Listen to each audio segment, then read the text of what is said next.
नमस्कार दोस्तों, स्वागत है आप सभी लोग का आपके अपने YouTube channel live study Allahabad पर। तो जैसा कि आपको पता है, प्रत्येक दिन शाम को 7 बजे से हम लोग इकोनॉमिक्स के प्रैक्टिस सेशन को करते हैं, जहां पे हम लोग इकोनॉमिक्स के प्रीवियस ईयर क्वेश्चन पेपर को सॉल्व करते हैं। साथ ही साथ हमारी इकोनॉमिक्स की जो दूसरी क्लास होती है, वो आपको लाइव स्टडी इलाहाबाद के मोबाइल एप्लीकेशन पे देखने को मिलता है, जहाँ पे आपको इकोनॉमिक्स के अलग अलग बैच देखने को मिलेंगे और अलग अलग बैचेज में आपको आपके सिलेबस के अकॉर्डिंग एक रणनीति के तहत इकोनॉमिक्स के कंप्लीट कंटेंट प्रोवाइड किए जा रहे हैं, ताकि कम समय में बेहतर ढंग से आप इकोनॉमिक्स को सीख पाए, समझ पाए और सफलता को सुनिश्चित कर पाए। जैसे कि आपको आपके सिलेबस के अनुसार कंप्लीट इकोनॉमिक्स की थियरी पढ़ाई जा रही है।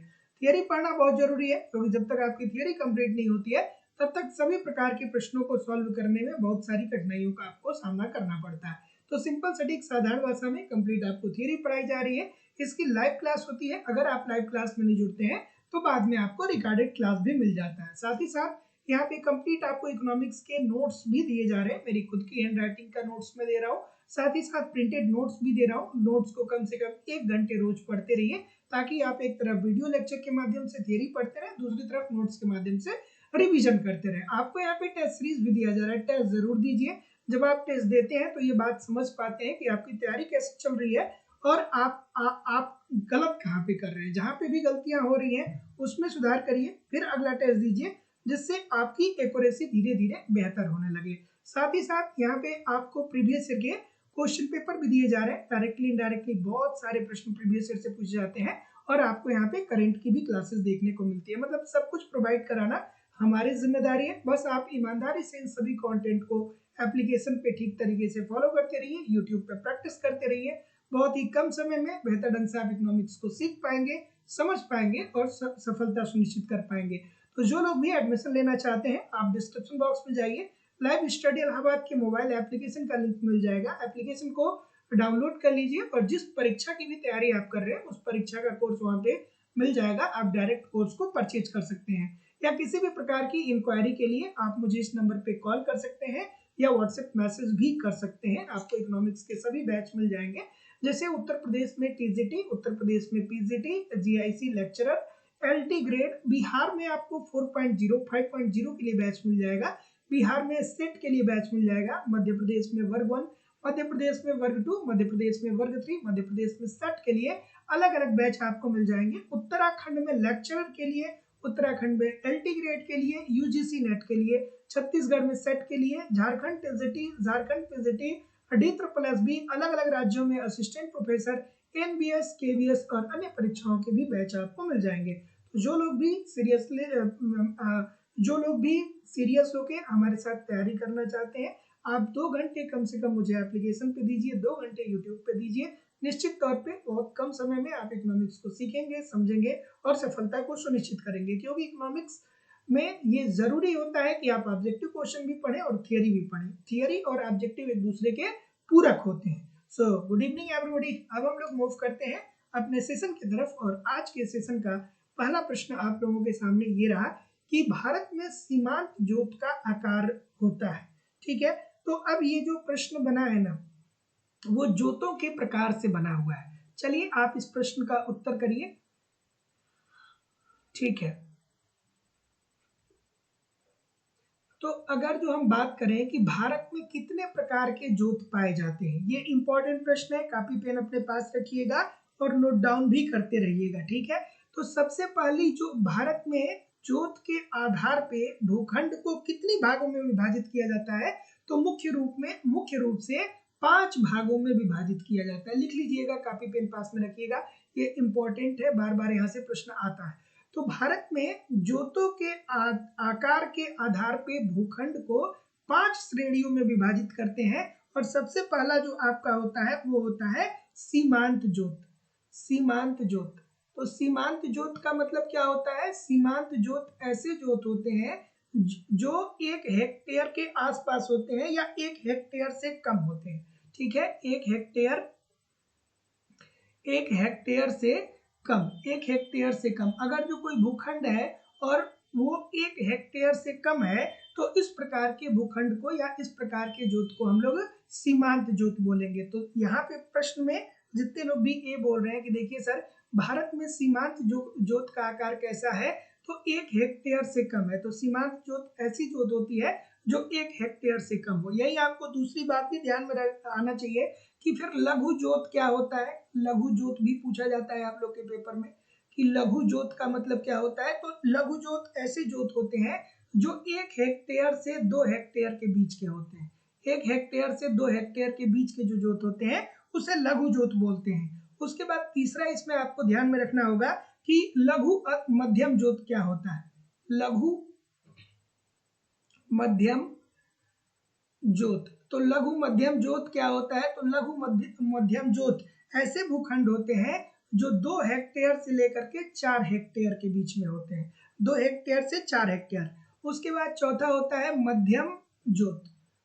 चौथा होता है मध्यम जोत। मध्यम जोत, तो मध्यम जोत ऐसे जोत होते हैं जो 4 हेक्टेयर से 10 हेक्टेयर तक के होते हैं। 4 से 10 हेक्टेयर के। और सबसे अंतिम में पांचवा जो जोत होता है वो होता है बड़े जोत। बड़े जोत, तो बड़े जोत हम किसे बोलेंगे या बड़ा भूखंड हम किसे बोलेंगे, तो अगर जो 10 हेक्टेयर से ज्यादा 10 हेक्टेयर से ज्यादा का भूखंड है तो उसे हम लोग बड़ा जोत बोलेंगे। ठीक है, तो ये 5 बातें हैं जो आपको अच्छे से ध्यान में रखनी है। ये इम्पोर्टेंट के परीक्षा के दृष्टिकोण से बहुत इम्पोर्टेंट है।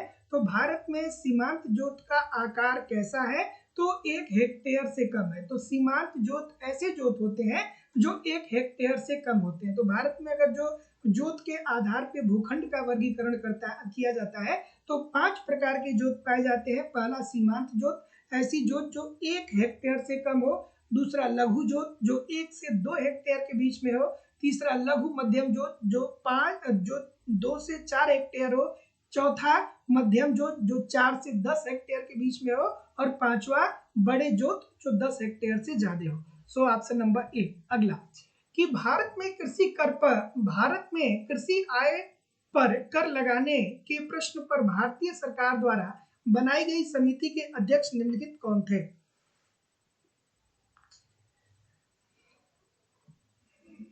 बताइए। ठीक है, तो आपको पता होना चाहिए ये कब की बात है, 1972 की बात है। 1972 की बात। कब की बात है, 1972 की बात है। एन के राज साहब, एन के राज, ठीक है, एन के राज साहब। तो ध्यान रखिएगा कि भारत में कृषि आय पर कर लगाने की दृष्टि से भारत सरकार के द्वारा 1972 में एक समिति बनाई गई थी और उस समिति के जो अध्यक्ष थे वो थे एन के राज साहब, अर्थात ऑप्शन नंबर डी। अब देखिए आप लोग के दिमाग में आना चाहिए कि सर ये भारत सरकार समितियों का निर्माण क्यों करती है। तो सरकार कार्यकुशल व्यक्तियों को, हो सकता है कि वो अर्थव्यवस्था में कार्यकुशल हो सकता है कि वो न्याय के दृष्टिकोण से कार्यकुशल हो, मतलब जज हो सकता है कि कोई बहुत बड़ा समाज सेवी हो। तो ऐसे लोगों को सरकार अपॉइंट करती है और कहती है कि भैया आप हमें बताइए कि इस क्षेत्र में हम लोग कैसे काम करें ताकि हमारी अर्थव्यवस्था का विकास हो। उसी तरीके से भारत में कृषि पर आयकर किस तरीके से लगाया जाए इसका सुझाव देने के लिए एन के राज समिति की अध्यक्षता में राज समिति का गठन किया गया था। तो जितने लोग भी डी बोल रहे हैं सभी लोग का उत्तर यहाँ पे बिल्कुल ठीक हो जाएगा। अगला कि कृषि क्षेत्र में न्यूनतम समर्थन कीमत का प्रावधान किया गया। कृषि क्षेत्र में न्यूनतम समर्थन कीमत दिया जाता है, एमएसपी दिया जाता है, आप लोगों को पता ही होगा। ठीक है, भारत में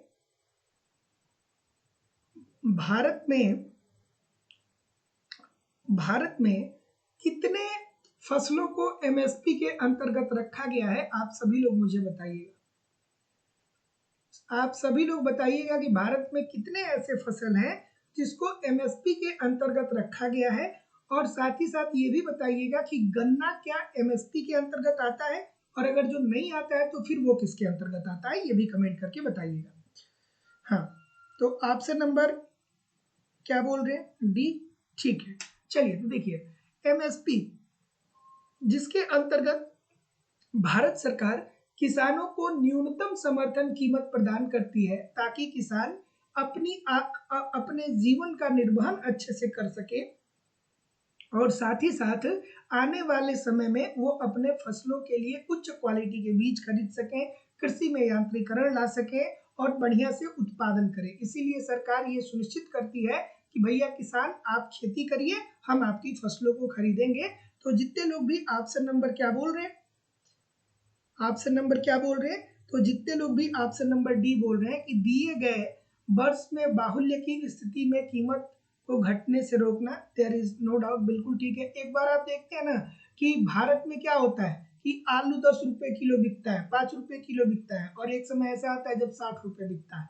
ठीक है। दूसरा, कृषकों के हितों की रक्षा करना और कृषकों को प्रोत्साहन देना। तो जितने लोग भी डी बोल रहे हैं सभी लोगों का उत्तर यहाँ पे बिल्कुल ठीक हो जाएगा। तो ध्यान रखिएगा कि एमएसपी अभी वर्तमान में 22 फसलों पे दी जा रही है। ठीक है, option number D this is the right answer हो जाएगा। अगला, कि निम्नलिखित में से कौन ग्रामीण साख का संस्थागत स्रोत नहीं है। और आज के सेशन को स्किप मत करिएगा, बीच से छोड़ के मत जाइएगा। इंडियन इकोनॉमी के टॉप क्वालिटी के जो प्रश्न होते हैं, जो आपके पेपर में बार बार पूछे जाते हैं, उन प्रश्नों का संग्रह में लेकर के आज आया हूँ, है ना। तो वीडियो को लाइक कर दीजिए, ठीक है, चैनल को सब्सक्राइब कर लीजिए। 7:10 से रोज क्लास होती है, क्लास को ज्वाइन करिए, मेहनत करिए, सफलता जरूर मिलेगी। क्या उत्तर आ रहा है? तो अब देखिए ये क्या पूछ रहा है कि निम्नलिखित में से कौन सा स्रोत ग्रामीण साख का संस्थागत स्रोत नहीं होता है। तो अब देखिए साख के दो स्रोत हुए, अर्थ साख मतलब ऋण। साख के दो स्रोत होते हैं, एक होता है गैर संस्थागत और दूसरा होता है संस्थागत। तो गैर संस्थागत साख के स्रोत ऐसे स्रोत होते हैं जो सरकार के द्वारा जनता को प्रोवाइड नहीं किए जाते हैं। और ये कब थी? ये आजादी से पहले थी। आजादी से पहले, क्योंकि आजादी से पहले हमारे देश में बैंकिंग प्रणाली इतनी सुदृढ़ थी नहीं, और जो बैंक थे भी वो पर्सनल इंटरेस्ट पे कार्य करते थे, खुद के लाभ के बारे में वो कार्य करते थे। तो गैर संस्थागत स्रोत में क्या था कि लोग अपने पड़ोसी से ऋण ले लेते थे, ठीक है, महाजन से ऋण ले लेते थे, महाजन, साहूकार, ठीक है, और रिश्तेदार, ठीक है, रिश्तेदार आदि लोगों से जब ऋण लिया जाता था तो इसे हम लोग साख के गैर संस्थागत स्रोत कहते हैं। लेकिन 1996 में 14 बैंकों का राष्ट्रीयकरण हो गया, तो फिर सरकार ने किसानों को ऋण के लिए बैंक की व्यवस्था कर दी, क्षेत्रीय ग्रामीण बैंक की व्यवस्था कर दी गई, क्षेत्रीय ग्रामीण बैंक की व्यवस्था कर दी, और अन्य भूमि विकास बैंक की बात हो गई, बहुत सारे बैंकों की बात हुई। तो यहाँ पे किसकी बात हो रही है? जितने लोग भी ए बोल रहे हैं सभी लोग का उत्तर ठीक हो जाएगा, देसी बैंकर।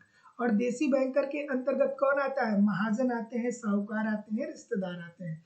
तो जितने लोग भी ए बोल रहे हैं ठीक बोल रहे हैं। अगला, कृषि यांत्रिकरण से क्या होता है? हाँ, कृषि यांत्रिकरण में होता है, कृषि यांत्रिकरण का मतलब क्या होता है बताइए? कृषि यांत्रिकरण इंपॉर्टेंट प्रश्न है, बहुत बार ये प्रश्न पूछा गया है अलग अलग परीक्षाओं में, ठीक। तो एक लाइन में बता रहा हूं, पूरी जिंदगी भर आपको याद रहेगा, बस मेरे शब्दों को सुन लीजिएगा। कृषि यांत्रिकरण का मतलब ये होता है कि जब मानव बल और पशु बल के बजाय आधुनिक उपकरणों से खेती करने लगा जाए तो उसे हम लोग बोलते हैं कृषि में यांत्रिकरण, ठीक है। जैसे कि आज से 20-25 साल पहले या 50 साल पहले भारत में क्या होता था कि खेत की जुताई करने के लिए बैल का इस्तेमाल होता था, खेत की सिंचाई के लिए कुएं का इस्तेमाल होता था। लेकिन जब कृषि में यांत्रिकरण आया तो अब खेत की जुताई के लिए ट्रैक्टर का इस्तेमाल हो रहा है, अब खेत की जुताई के लिए ट्रैक्टर का इस्तेमाल हो रहा है, खेत की सिंचाई के लिए पंपिंग सेट का इस्तेमाल हो रहा है। तो इसे ही हम लोग बोलते हैं कृषि में यांत्रिकरण। तो कृषि में यांत्रिकरण का मतलब ये होता है कि जब मानव बल और पशु बल के बजाय आधुनिक उपकरणों से खेती होने लगे तो उसे ही हम लोग क्या बोलेंगे, कृषि में यांत्रिकरण बोलेंगे। और अगर जो कृषि में उत्पादकता को बढ़ाना है तो कृषि में यांत्रिकरण लानी है। तो कृषि श्रम की कुशलता में वृद्धि होगी, बात बिल्कुल ठीक है। जब ट्रैक्टर से आप खेती करेंगे तो आपकी प्रोडक्टिविटी बढ़ेगी बढ़ेगी। उत्पादन लागत में कमी आएगी, जहाँ पे आप क्या कर रहे थे कि बहुत समय लगा करके खेत को बैल से जुतवा रहे थे, वहां अब क्या होगा, ट्रैक्टर आता है और 10 मिनट में आपका खेत जोत करके चला जाता है। तो उत्पादन लागत में कमी आएगी, समय की बचत होगी ही होगी, वही तो बता रहा था। तो जितने लोग भी डी बोल रहे हैं ठीक बोल रहे हैं। तो ध्यान रखिएगा कि कृषि में यांत्रिकरण का मतलब क्या होता है कि जब मानव बल और पशु बल के बजाय आधुनिक उपकरणों से खेती होने लगती है तो उसे ही हम लोग बोलते हैं कृषि में यांत्रिकरण। Option number D. अगला कि कृषि वित्त क्षेत्र में सर्वोच्च संस्था कौन सी है। कृषि वित्त क्षेत्र में सर्वोच्च संस्था कौन सी है, आपको बेसिकली बताना है।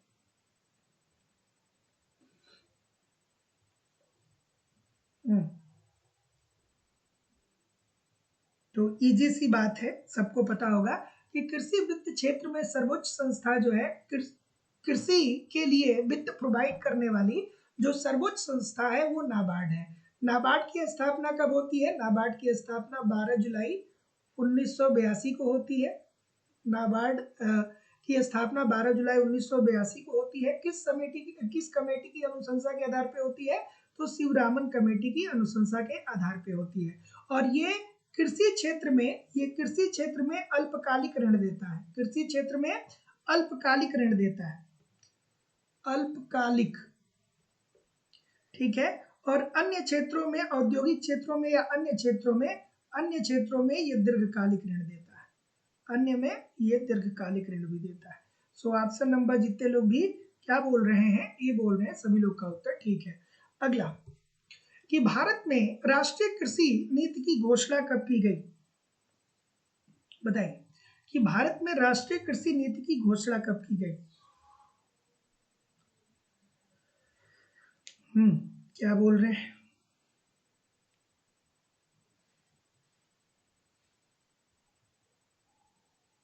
भारत में राष्ट्रीय कृषि की घोषणा कब की गई? तो भारत में राष्ट्रीय कृषि की जो घोषणा की गई थी वो जुलाई 2000 में की गई थी। और इस कृषि नीति की जब घोषणा की गई थी तो सरकार के कुछ उद्देश्य थे, और सरकार का उद्देश्य ये था कि कृषि क्षेत्र में किसानों की कृषि क्षेत्र में जो उत्पादकता है, क्या हुआ,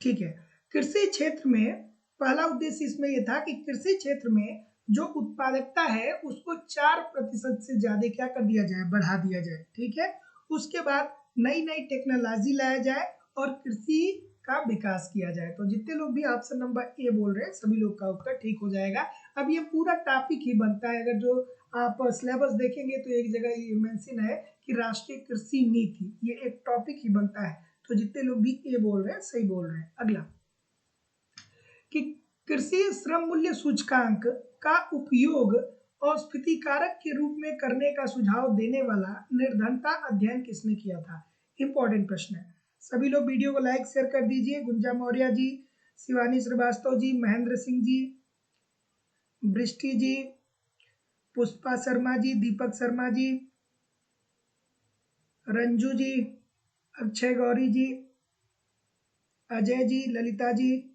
संजय कुमार जी, राजन सिंह जी, तस्नीम खान जी, सभी लोग से निवेदन है कि आप वीडियो को लाइक शेयर करते रहा करिए।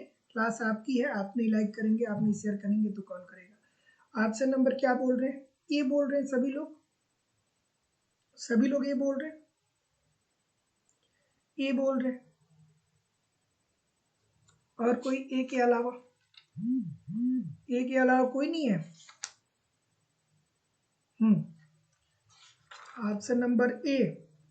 तो जितने लोग भी ए बोल रहे हैं सभी लोगों का उत्तर यहाँ पे बिल्कुल ठीक हो जाएगा कि कृषि श्रम मूल्य सूचकांक का उपयोग औस्फीति कारक के रूप में करने का सुझाव देने वाला निर्धनता अध्ययन किसने किया था? तो पीके वर्धन के द्वारा किया गया था। Option number A this is the right answer हो जाएगा। अगला प्रश्न है कि भारत में भूमि सुधारों का मुख्य उद्देश्य क्या है। भारत में भूमि सुधारों का मुख्य उद्देश्य क्या है, बताइए।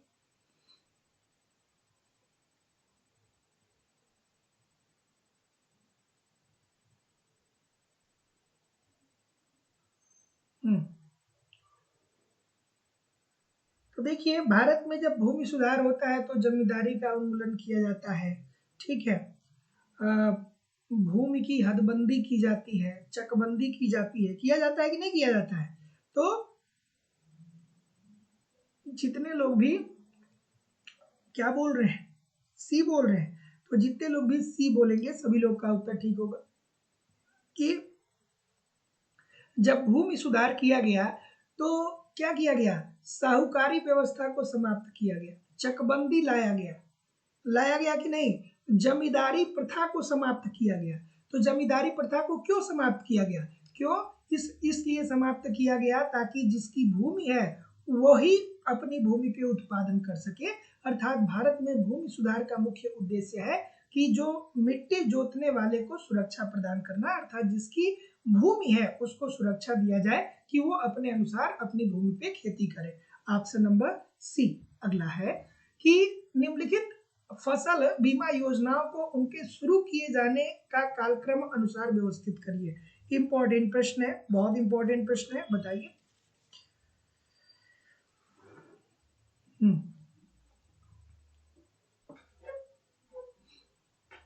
क्या उत्तर आ रहा है,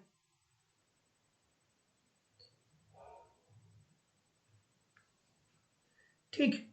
तो व्यापक फसल बीमा योजना कब आया था, याद है कि भूल गए।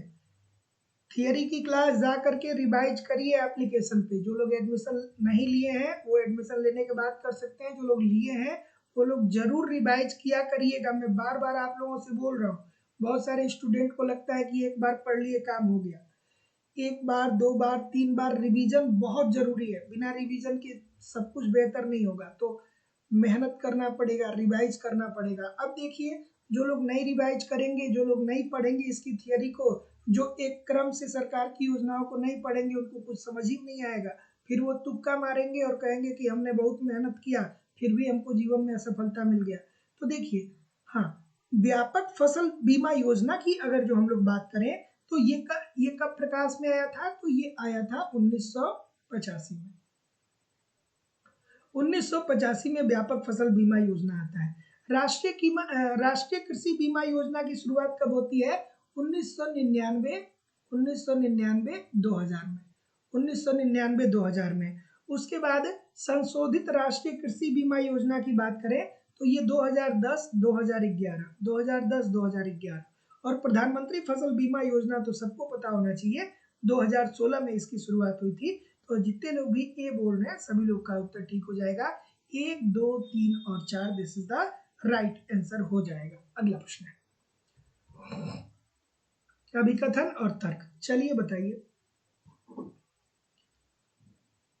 देखिए, एप्लीकेशन पे थोड़ा सा कुछ अपडेट वाली समस्या आई है, इसलिए कुछ लोगों को समस्या हो सकती है, बट निश्चिंत रहिए, एक दो दिन में सारी प्रॉब्लम ठीक हो जाएगी, है ना।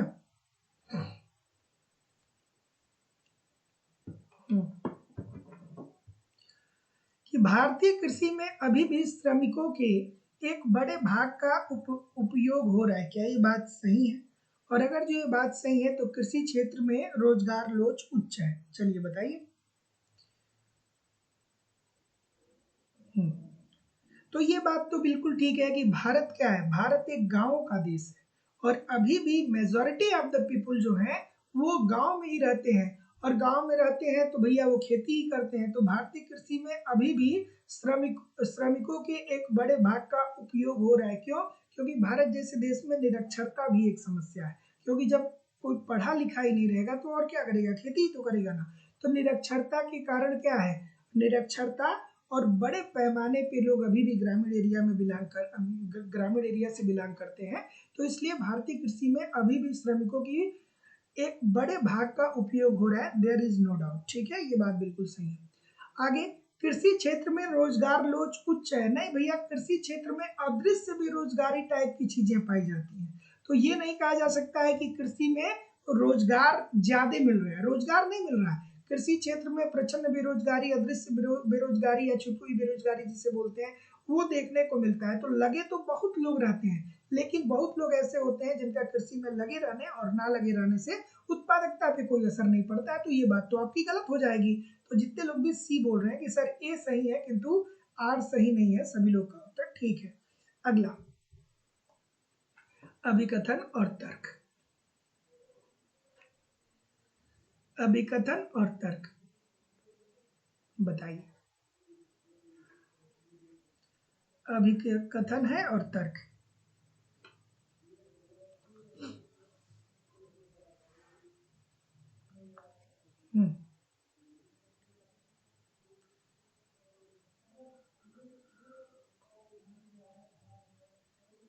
ये बोल रहे हैं, क्या बोल रहे हैं? ए बी काफी विविधता आ रही है। देखिए आराम से पढ़िए कि भारत में कृषि उत्पादन के लक्षण विकास और अस्थिरता है। क्या ये बात सही है? तो हाँ भाई, बात तो ये बिल्कुल ठीक है। कभी कभी जैसे आप प्रथम पंचवर्षीय योजना देखेंगे तो प्रथम पंचवर्षीय योजना में भारत की उत्पादकता जो थी वो बहुत ज्यादा थी, ठीक है। उसी तरीके से अगर जो आप तीसरी पंचवर्षीय योजना, चौथी पंचवर्षीय योजना देखेंगे तो उसमें हमें कृषि में उतना ज्यादा लाभ नहीं मिला। तो जब मानसून हमारे पक्ष में होता है, हमारे देश की एक खासियत है ना कि जब मानसून हमारे पक्ष में होता है तब कृषि में उत्पादकता हमारी ज्यादा होती है, और जब मानसून हमारे पक्ष में नहीं होता है तो कृषि में उत्पादकता हमारी कम हो जाती है। क्योंकि हम लोग क्या है, मानसून पे निर्भर है, कृषि में यांत्रिकरण अभी हासिल हुआ नहीं है पूर्ण रूप से।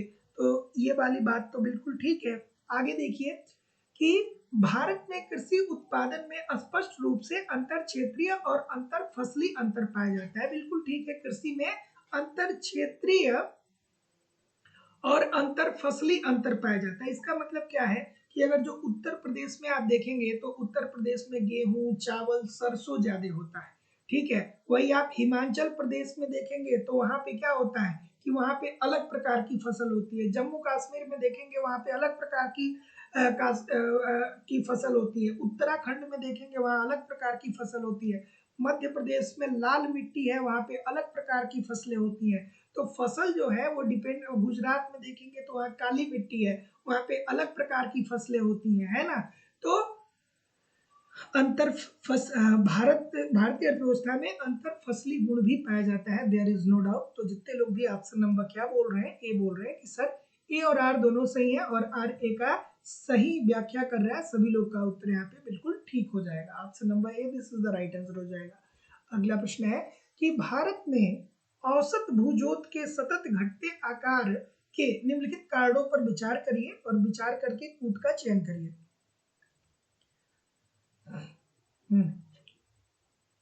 क्या उत्तर आ रहा है? ठीक है। और देखिए जिंदगी में स्थिति परिस्थिति कुछ भी हो, अपने लक्ष्य पे लगी रहिए, है ना।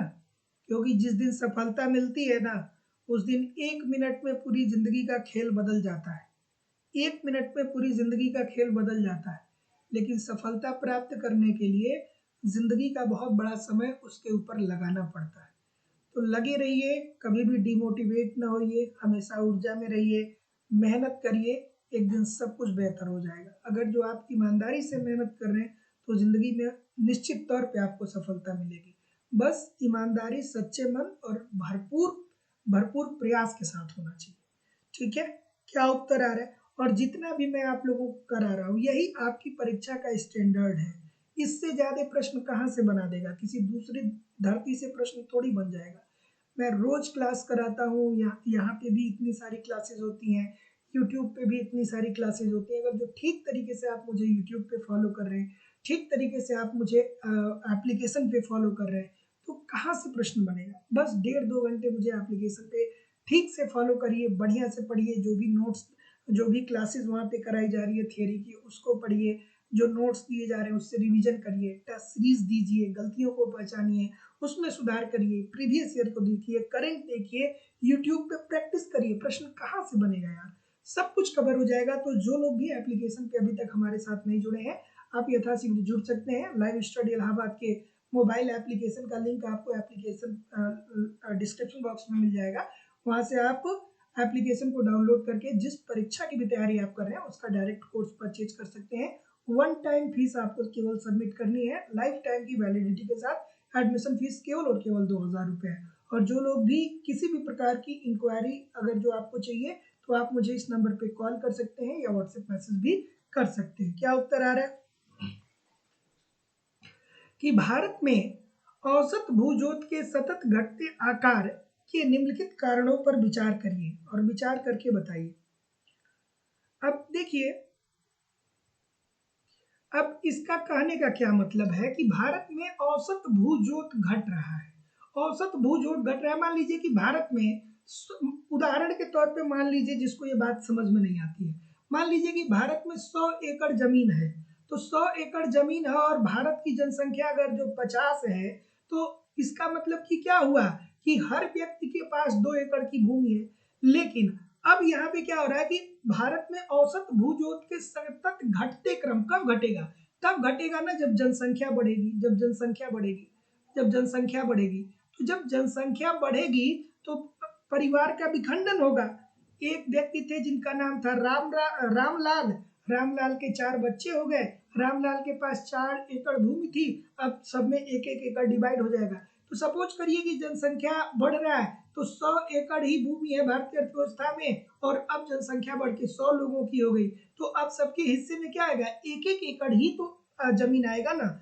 तो ये बात बिल्कुल ठीक है। तो अब यहाँ पे इस प्रश्न को थोड़ा सा समझ लीजिए कि भारत में औसत भूजोत के सतत घटते आकार के कारण कौन से हैं। तो सबसे पहली बात तो ये हो जाए कि भूस्वामित्व की इच्छा। अब सभी लोग चाहते हैं कि परिवार का विखंडन हो जाए। एक पिता के अगर जो 3 पुत्र हैं, तो जब तक उनकी शादी नहीं हुई रहती है तब तक तो वो साथ रहते हैं, लेकिन उसके बाद अमूमन मेजॉरिटी ऑफ द केसेस में क्या देखने को मिलता है कि उसके बाद वो तीनों तीनों क्या हो जाते हैं, अलग हो जाते हैं। ठीक है, तो ये बात आपकी बिल्कुल ठीक है। उत्तराधिकारी कानून भी आ गया है, उत्तराधिकारी कानून आ गया है जिसमें कह दिया है कि एक पिता के जितने भी बच्चे हैं, डजेंट मैटर कि वो महिला है कि पुरुष है, अगर जो आप लड़की हैं और फिर भी आप अपने पिता की संपत्ति में अपनी हिस्सेदारी प्राप्त करना चाहती हैं, तो आपको जरूर मिल जाएगा, है ना। तो उत्तराधिकारी कानून भी आ गया है। तो मान लीजिए कि एक व्यक्ति है रामलाल,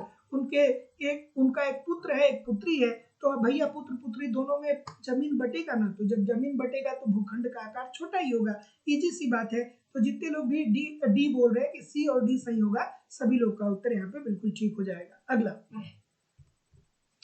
कृषि के विविधीकरण से आशय है। कृषि के विविधीकरण से क्या आशय है बताइए।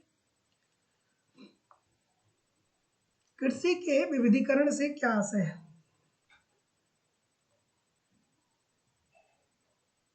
हम्म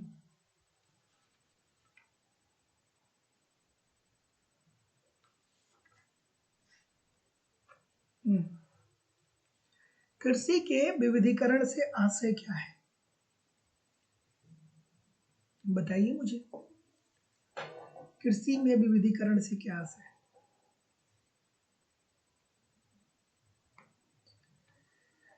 डी बोल रहे हैं, डी बोल रहे हैं, सभी लोग डी बोल रहे हैं। तो देखिए, कृषि के विविधीकरण से आशय ये होता है कि फसल पैटर्न को उद्यान कृषि तथा पुष्प कृषि फसलों के पक्ष में बदलना। जैसे मान लीजिए मैं आपसे बात करूं, मैं आपसे बोलूं कृषि, अगर जो मैं कृषि बोलूंगा तो आपके दिमाग में आएगा गेहूं चावल, यही तो आएगा ना, सरसों आ जाएगा, मटर आ जाएगा। लेकिन कृषि केवल गेहूं चावल सरसों मटर नहीं होता है। कृषि में आप एक बागवानी भी लगा सकते हैं, आप फूल भी बो सकते हैं, अपने खेतों में आप फूल लगा सकते हैं, गुलाब का फूल लगा सकते हैं, गेंदे का फूल लगा सकते हैं, और इस फूल को मार्केट में बेच करके आप लाभ कमा सकते हैं। मतलब कृषि में विविधीकरण का मतलब होता है कि बहुत प्रकार की चीजों की आप क्या करें, कृषि करें। सो कृषि में विविधीकरण से आशय है फसल पैटर्न को उद्यान कृषि तथा पुष्प कृषि फसलों के पक्ष में बदलना। Option number D. जैसे कभी किसी ने सोचा कि हम अपने घर पे फूल का उत्पादन करेंगे, और जब शादी विवाह का मौसम आता है तो मार्केट में फूल की बड़ी डिमांड होती है, गाड़ियां सजाई जाती हैं फूल से, ठीक है, शादियों में फूल की डिमांड बहुत होती है ना। तो ये भी एक तरीका है, आप पैसा कमा सकते हैं। बशर्ते ये डिपेंड करेगा कि आपके गांव से शहर की कनेक्टिविटी कैसी है। पता चले कि गांव से शहर की कनेक्टिविटी अच्छी नहीं है, तो आप फूल का उत्पादन तो कर रहे हैं, फूल तो उपजा रहे हैं, लेकिन उसके बावजूद भी जब उसको आप लोड करके शहर में बेचने के लिए लेके जा रहे हैं, तो इतना उखड़ खाबड़ जमीन है कि पूरा फूल आपका नुकसान हो जा रहा है। तो कनेक्टिविटी वेरी इंपॉर्टेंट है, इसीलिए सरकार क्या करती है, आधारभूत संरचना का विकास करती है। यदि किसी नियत भूखंड पर अधिकाधिक पूंजी और श्रम का उपयोग किया जाता है तो कृषि की इस पद्धति को क्या कहा जाएगा, बताइए मुझे। ऑप्शन नंबर ए बोलेंगे ना। तो अगर जो किसी नियत भूखंड पे, मान लीजिए कि 2 एकड़ का एक भूखंड है, उस पे खूब ज्यादा हम पूंजी लगा दें और खूब ज्यादा हम श्रम लगा दें, तो इसे हम लोग क्या बोलेंगे, गहन कृषि बोलेंगे। इसे हम लोग क्या बोलेंगे, गहन कृषि बोलेंगे। तो याद रखिएगा कि किसी नियत भूखंड पे अगर जो अधिक पूंजी के साथ अधिक श्रम लगा करके खेती किया जा रहा है, तो इसे हम लोग गहन कृषि बोलेंगे या गहन खेती कहेंगे। Option number A. अगला है, एक सेकेंड, चलिए इस प्रश्न का उत्तर बताइए।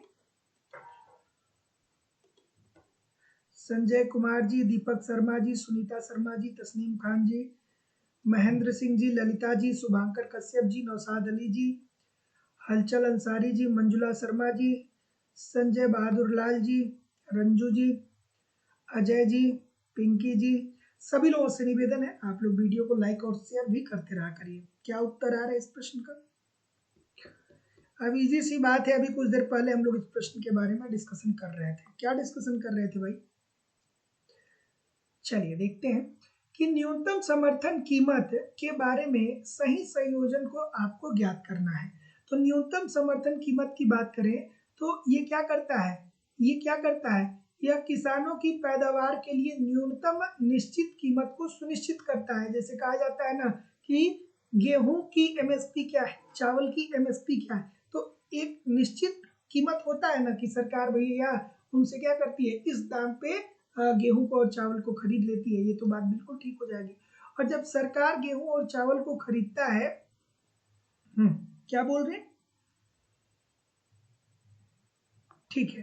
अब देखिए, यह खाद्य सुरक्षा लक्ष्य में सहायता करता है। तो बात ये भी सही है कि जैसे मान लीजिए कि सरकार जब किसानों से फसलों को खरीदता है, तो ऐसा थोड़ी है कि सरकार उसका उपभोग करता है। सरकार कहता है, सरकार अभी हमारी वर्तमान सरकार कह रही है ना कि हम लोग 80 करोड़ लोगों को खाद्य सुरक्षा प्रोवाइड करा रहे हैं। इसका मतलब कि जिन लोगों के पास 2 वक्त की खाने की रोटी नहीं है, उनको हम रोटी प्रोवाइड करा रहे हैं। तो यह खाद्य सुरक्षा के लक्ष्यों में सहायता भी करती है। तो ऑप्शन नंबर, जितने लोग भी सी बोल रहे हैं सभी लोग का उत्तर यहाँ पे बिल्कुल ठीक हो जाएगा। अब कुछ लोग कहेंगे सर जी डी क्यों नहीं होगा, तो ये बड़ा लाभ नहीं कमाते हैं, ये बस इतना किसान इतने ही बस लाभ कमाते हैं जितना कि वो जीवन निर्वहन कर सके और आने वाली फसलों के लिए उच्च क्वालिटी के बीज और अपने फसलों को उपजा सके, ठीक है। और यदि बाजार मूल्य ज्यादा है तो किसान को नहीं, इसका कोई मतलब नहीं बनता है। तो केवल और केवल सी होगा। अगला, नाफेड क्या है? नाफेड क्या है, मोस्ट इंपोर्टेंट प्रश्न है। नाफेड, नाफेड का फुल फॉर्म क्या है?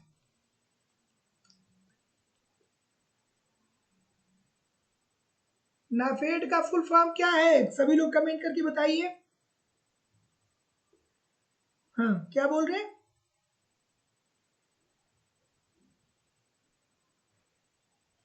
चलिए,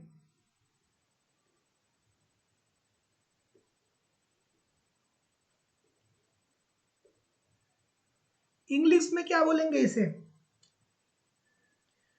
नाफेड जो है इसकी स्थापना कब होती है, पहले ये भी बता दीजिए, ये भी जानना जरूरी है ना।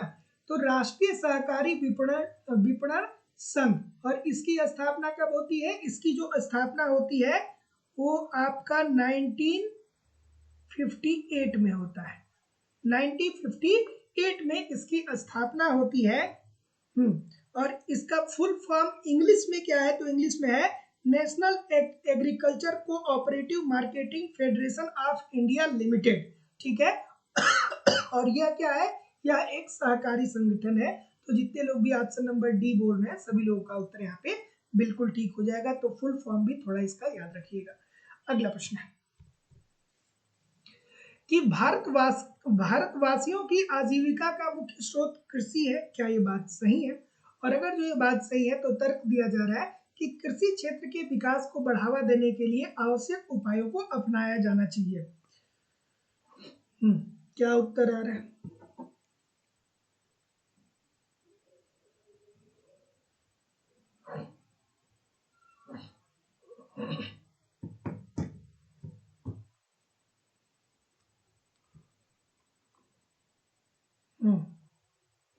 और देखिए सबसे ज्यादा जो कंफ्यूजन क्रिएट करने वाला टॉपिक है वो भारतीय अर्थव्यवस्था है।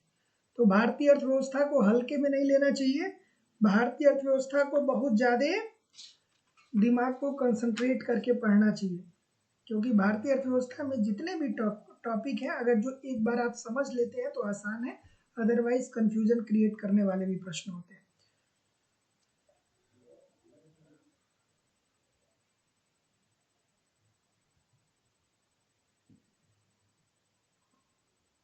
ऑप्शन नंबर ए बोल रहे हैं, चलिए देखते हैं कि भारत की आजीविका का मुख्य स्रोत कृषि है। बात तो बिल्कुल ठीक है। अभी तो मैं आपसे बता रहा हूँ कि जिस देश में हमारे देश की सरकार को 80 करोड़ से ज्यादा लोगों को भी खाद्यान्न सुरक्षा देने की जरूरत पड़ती है, और जो देश अभी भी गांव का देश कहलाता है, जिस देश में मेजॉरिटी ऑफ द पीपल अभी भी गांव में रहते हैं, तो वो आजीविका का मुख्य स्रोत क्या होगा, कृषि ही तो होगा ना उनके लिए। तो ये तो बात आपकी बिल्कुल ठीक है, क्योंकि भारतीय अर्थव्यवस्था क्या है, अब बहुत लोग को नहीं समझ में आएगा। तो भारतीय अर्थव्यवस्था एक विकासशील अर्थव्यवस्था है। और विकासशील अर्थव्यवस्था क्यों है, विकासशील अर्थव्यवस्था इसीलिए है क्योंकि अभी भी कृषि पे भारत में बहुत कृषि क्षेत्र में भारत की मेजोरिटी ऑफ द पीपल लगी हुई है। तो ये बात तो सही हो जाएगी। कृषि क्षेत्र के विकास को बढ़ावा देने के लिए आवश्यक उपायों को अपनाया जाना चाहिए। बात तो भाई ये भी ठीक है कि भारतीयों की आजीविका का मुख्य स्रोत कृषि है, और कृषि क्षेत्र के विकास को बढ़ावा देने के लिए हमें आवश्यक उपायों को भी अपनाना चाहिए। बात दोनों ठीक है। तो जितने लोग भी बोल रहे हैं कि सर जी ए और आर दोनों सही है और आर ए का सही स्पष्टीकरण कर रहा है, सभी लोग का उत्तर यहाँ पे बिल्कुल ठीक हो जाएगा। अगला प्रश्न ये रहा कि भारतीय कृषि उत्पादकता को निम्नलिखित द्वारा बढ़ाया जा सकता है। भारत में कृषि की उत्पादकता अगर जो आपको बढ़ानी है तो क्या करके आप कृषि में उत्पादकता को बढ़ाएंगे, आपको बेसिकली ये बताना है। बताइए।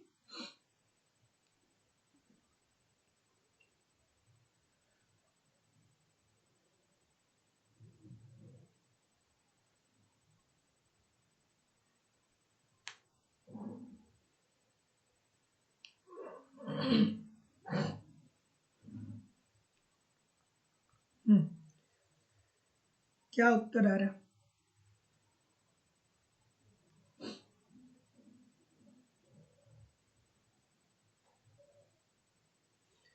तो आप खुद बताइए कि अगर जो कृषि में हमें उत्पादन को बढ़ाना है तो हमें क्या करना पड़ेगा। कृषि में उत्पादन को हमें अगर जो बढ़ाना है तो बढ़ा हुआ लोक निवेश करना होगा। ठीक है, हमें क्या करना होगा, निवेश को बढ़ाना होगा, क्योंकि जब हम निवेश को बढ़ाएंगे तो अच्छी क्वालिटी के बीज खरीद पाएंगे। निवेश को बढ़ाएंगे तो हम कृषि में यांत्रिकरण लेकर के आ पाएंगे। कृषि अगर जो हम निवेश को बढ़ाएंगे तो उर्वरक और रसायन का प्रयोग कर पाएंगे। तो ये बात तो आपकी बिल्कुल भैया ठीक हो जाएगी। आगे देखिए, बढ़ी हुई सिंचाई सुविधा, बिल्कुल ठीक है, हमें सिंचाई को भी बढ़ाना होगा। सिंचाई की व्यवस्था बेहतर करनी होगी, क्योंकि आप देखते हैं ना कि बहुत सारे क्षेत्र ऐसे होते हैं जो सूखे से ग्रसित हो जाते हैं, और वहाँ के किसानों की जो फसलें होती हैं वो पूरी तरीके से ध्वस्त हो जाती हैं। ये भी ठीक है।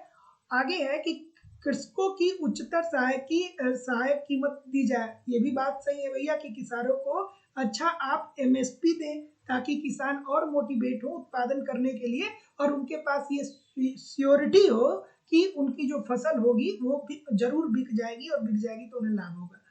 कर्मियों को उद्योगों से कृषि की तरफ भेज के, नहीं भैया, आप ऑलरेडी कृषि में अतिरेक है तो कृषि से उद्योगों के तरफ लोगों को भेजिए। उद्योग से कृषि के क्षेत्र में लोगों की जरूरत नहीं है, क्योंकि कृषि में अतिरेक ऑलरेडी है, कृषि में ऑलरेडी प्रचंड बेरोजगारी है, कृषि में ऑलरेडी छिपी हुई बेरोजगारी है, कृषि में ऑलरेडी अदृश्य बेरोजगारी है। तो ये बात तो आपकी गलत हो जाएगी। तो जितने लोग भी बी बोलेंगे कि सर जी 1 2 3 सही है सभी लोग का उत्तर। अगला, कि निम्नलिखित में से कौन सा भारत निर्माण का घटक नहीं है? ये कापी पेन अपने पास थोड़ा रखिए और मैं लिखवा रहा हूँ, उसको लिखिए, क्योंकि ये जब पेपर में आता है ना तो सब लोग क्या करते हैं, तुक्का मारते हैं और किसी का सही नहीं होता है। ठीक है, ये एक योजना है जिसकी शुरुआत 16 दिसंबर 2005 में हुई थी। भारत निर्माण योजना की जो शुरुआत होती है वो 15 दिसंबर 2005 में इसकी शुरुआत होती है। और 2005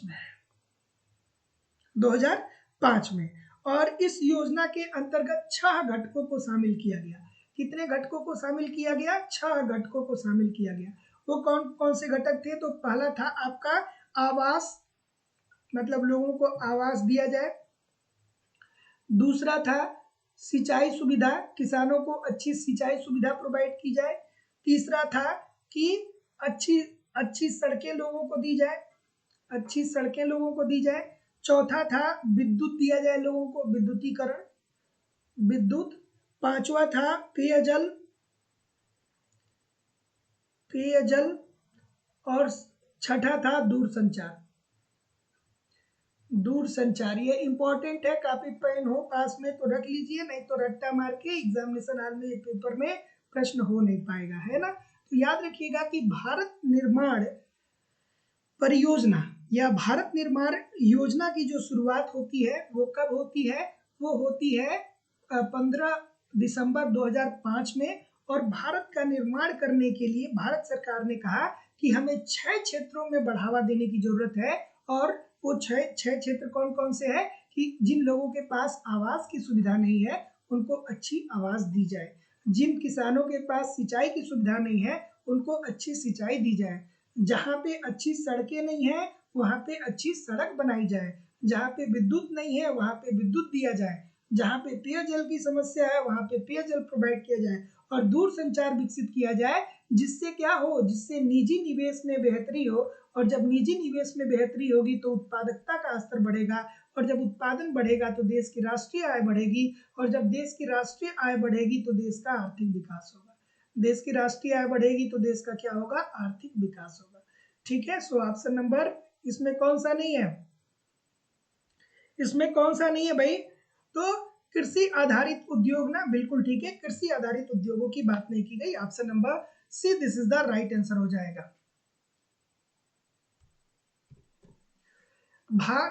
किसान क्रेडिट कार्ड केसीसी की योजना किस वर्ष लागू की गई? केसीसी बताइए।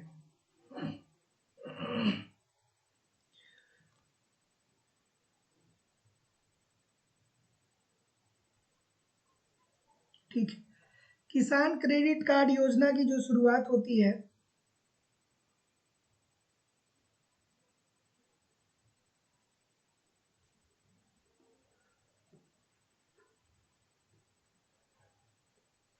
व्यापारिक बैंक, सहकारी बैंक, व्यापारिक बैंक, सहकारी बैंक और क्षेत्रीय बैंक, क्षेत्रीय ग्रामीण बैंक।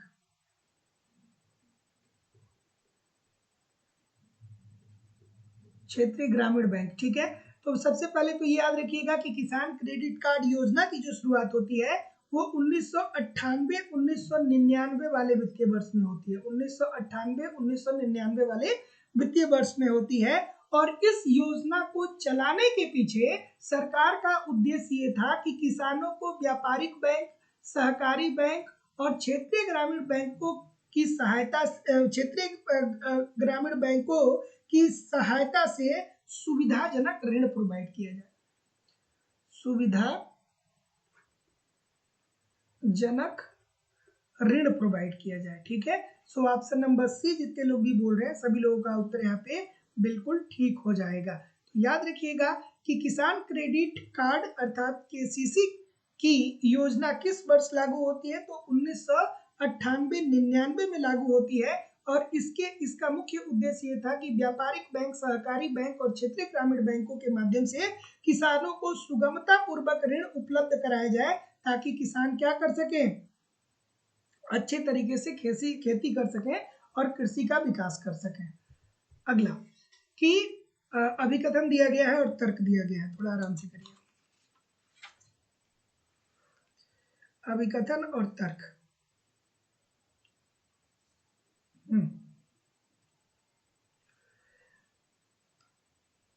अभिकथन और तर्क बताइए भी। क्या उत्तर आ रहा है? और देखिएगा, एक बात हमेशा मेरी इस बात को ध्यान में रखिएगा, 2 मिनट पढ़ने से, 4 मिनट पढ़ने से, 10 मिनट पढ़ने से, 20 मिनट पढ़ने से सफलता मिलने वाला नहीं है। आप आधी अधूरी कोशिश कर रहे हैं। अगर जो कोशिश करना है तो पूरी करिए, है ना। पूरी करने का मतलब कि अगर जो आप सफलता की चाह रखते हैं और आप 3 घंटे नहीं पढ़ पा रहे हैं, तो फिर कैसे आप सफल हो जाएंगे। आप 4 घंटे, एटलीस्ट 24 घंटे में आप 4 घंटे भी नहीं पढ़ पा रहे, तो आप कैसे सक्सेस हो पाएंगे। बहुत लोग को लगता है कि भाई ठीक है, हम पढ़ लिए 20 मिनट, परीक्षा में देखा जाएगा। तो परीक्षा में कुछ नहीं देखा जाएगा। जो जितना पढ़ा होगा वो उतना बेहतर करेगा। वहाँ पे ऐसा नहीं है कि तुक्का से चीजें हो जाएंगी। तुक्का से हो जाती तो कब तक, बहुत लोग ऐसे भी थे जो अनपढ़ थे और सफल हो गए होते। तो तुक्का से जिंदगी में कुछ नहीं होती है। मेहनत पड़ेगा, मेहनत करना पड़ेगा, कम से कम 3 घंटे 4 घंटे रोज रेगुलरिटी के साथ पढ़ना पड़ेगा। इतना पढ़ रहे हैं तो आप समझिए राइट ट्रैक पे हैं। नहीं पढ़ रहे हैं तो पढ़ने का प्रयास करिए, है ना। क्योंकि बहुत सारे लोग क्या करते हैं, नहीं पढ़ते हैं तो क्या करते हैं, इंस्टाग्राम चलाते हैं, फेसबुक चलाते हैं, दूसरे का स्टेटस देखते हैं, अपना स्टेटस लगाते हैं, दिमाग में इधर उधर की बातें आती हैं। लेकिन जब आप पढ़ाई करते हैं ना, तो आप जिंदगी के हर प्रकार के बवाल से दूर हो जाते हैं। तो पढ़ाई क्या है, मेडिटेशन है, ये जरूरी है ना। तो मेहनत करिए। क्या उत्तर आ रहा है? अच्छा, ये प्रश्न हम लोग किए थे ना अभी कुछ देर पहले कि भारतीय कृषि अभिश्रम शक्ति के अधिकांश भाग को खपाती है। बात बिल्कुल ठीक है, अभी किया गया था कुछ देर पहले। और कृषि उत्पादन की लोच उच्च है, नहीं ठीक है। तो जितने लोग भी सी बोल रहे हैं कि ए सत्य है किंतु आर असत्य है, सभी लोग का उत्तर सही है। अगला, इस प्रश्न का उत्तर करिए। भारत में ज्यादा से ज्यादा किसान खेती से जबरन बाहर होते जा रहे हैं, क्या ये बात सही है? और अगर जो ये बात सही है तो उनका भूमि आधार छोटा होता जा रहा है, क्या ये सही है? बताइए। आप खुद सोचिए, जब आप पढ़ाई करते हैं ना, तो कितने प्रकार की चीजों से दूर हो जाते हैं। किसने क्या कहा, कहाँ पे क्या हुआ, क्या चल रहा है, क्या नहीं चल रहा, अननेसेसरी बातों से दूर हो जाते हैं। और जब आप पढ़ के उठते हैं और आपको लगता है कि यार आज पढ़े हैं, कुछ हुआ है, तो वो जो खुशी आपको मिलती है ना, वो खुशी जिंदगी में और कहीं नहीं मिल सकती है। जब आप कुछ पढ़ें और आपको समझ में आ जाए, फिर आपको लगने लगे हाँ यार सफलता मिल सकता है, तो इस प्रकार की खुशी को ढूंढने का प्रयास करिए। फिर जिंदगी बहुत आसान हो जाएगी, बहुत आसान हो जाएगी। हाँ, क्या उत्तर आ रहा है? ऑप्शन नंबर सी बोल रहे हैं। चलिए देखते हैं कि भारत में ज्यादा से ज्यादा किसान खेती से जबरन बाहर होते जा रहे हैं। बात तो भाई बिल्कुल ठीक है। क्यों किसान खेती से जबरन बाहर होते चले जा रहे हैं? क्योंकि भूखंड का आकार छोटा होता चला जा रहा है। और जब भूखंड का आकार छोटा होता चला जा रहा है, किसान के पास उतनी ज्यादा इनकम है नहीं, उतनी ज्यादा आय है नहीं कि वो बड़े बड़े टेक्नोलॉजी का प्रयोग करके खेती कर पाए। और वैसे भी भारत में मानसून की अनिश्चितता देखने को मिलती है। तो जब भूखंड छोटा होगा तो किसान कहेगा कि चलते हैं दिल्ली बम्बई, चलते हैं बेंगलोर, चलते हैं सऊदी, क्या खेती में रखा है, खेती कुछ हो नहीं रहा है। तो ये बात तो बिल्कुल ठीक है। और उनका भूमि आधार छोटा होता जा रहा है, बात सही है। जैसे मैं आपसे कहूँ कि एक कोई व्यक्ति है, जो एक कोई व्यक्ति वाई है, वाई के 3 बच्चे हो जाते हैं, वाई के 3 बच्चे हो जाते हैं, ए बी और सी, ठीक है। मान लीजिए कि वाई के पास 3 एकड़ की भूमि है और 3 एकड़ की भूमि एक वाई व्यक्ति के पास है। अब 3 बच्चे हो गए, तीनों में बंटवारा हो गया, तो ए बी सी के पास क्या हुआ, 1-1 एकड़ आ गया। और जब 1-1 एकड़ आ गया तो भैया पूरा साल भर 1 एकड़ भूमि पे उत्पादन करने के लिए थोड़ी लगे रहेंगे। 1 एकड़ भूमि कितना उत्पादन कर देगा, 5 कुंटल से 10 कुंटल।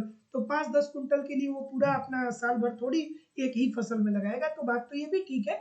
तो जितने लोग भी सी बोल रहे हैं कि सर ए और आर दोनों सत्य है और आर ए का सही स्पष्टीकरण कर रहा है, सभी लोग का उत्तर सही है। अगला, पीली क्रांति का संबंध किससे है? पीली क्रांति का संबंध किससे है?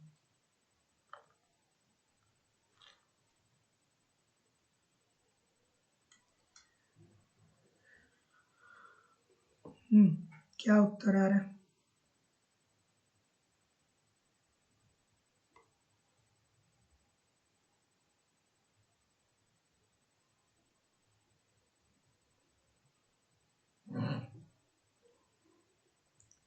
पीली क्रांति का संबंध किससे है?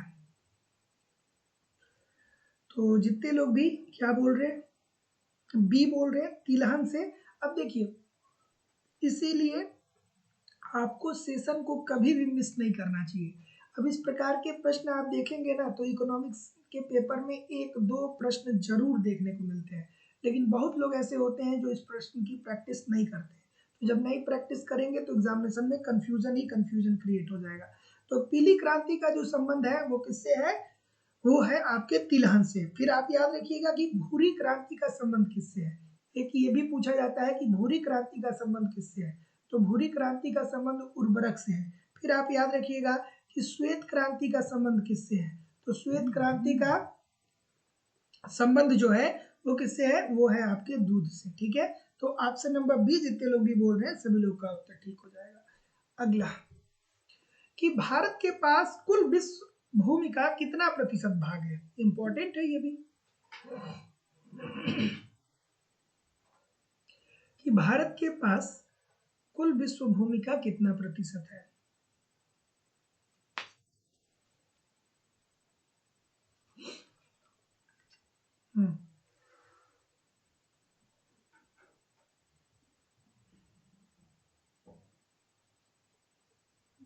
ठीक,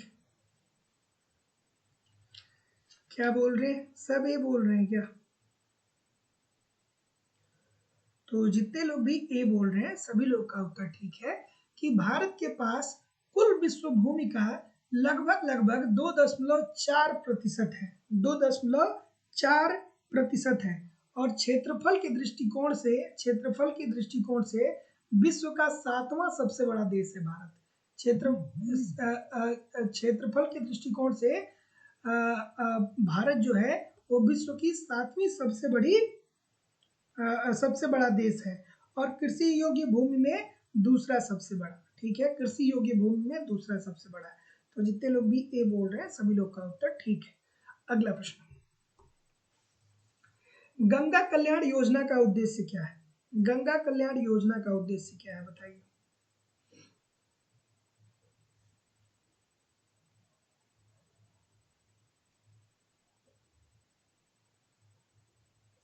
इसकी शुरुआत कब होती है?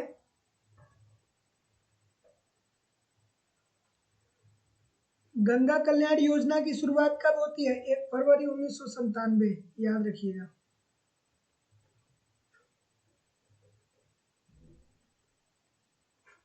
1 फरवरी 1997।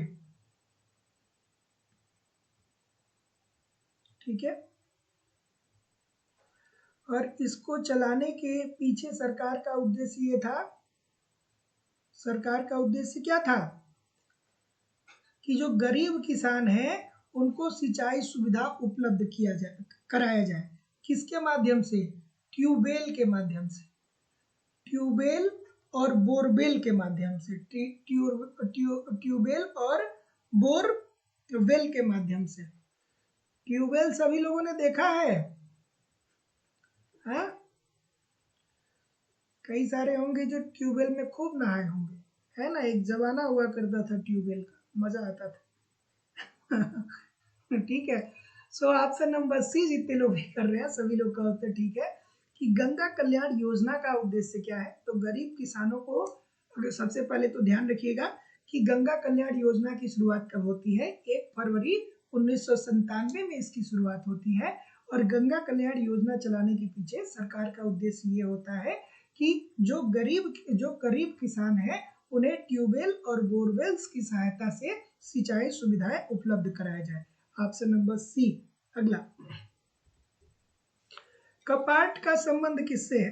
अब देखिए बचपन में अगर जो आप रेडियो सुनते होंगे ना तो एक बड़ा बढ़िया विज्ञापन आता था कि आओ बढ़ाएं हाथ कपाट के साथ, वही कपाट है ये। तो बताइए कपाट क्या होता है। बचपन में अगर जो आपने रेडियो पे क्रिकेट की कमेंट्री सुनी होगी तो ये विज्ञापन हमेशा आता रहता था और बड़ा अट्रैक्टिव विज्ञापन हुआ करता था। आओ बढ़ाएं हाथ कपाट के साथ, इसका थीम था। बताइए कपाट का फुल फॉर्म कोई बताएगा मुझे। कपाट का फुल फॉर्म थोड़ा बताइए भाई, कमेंट करके सभी लोग कमेंट करके बताइए।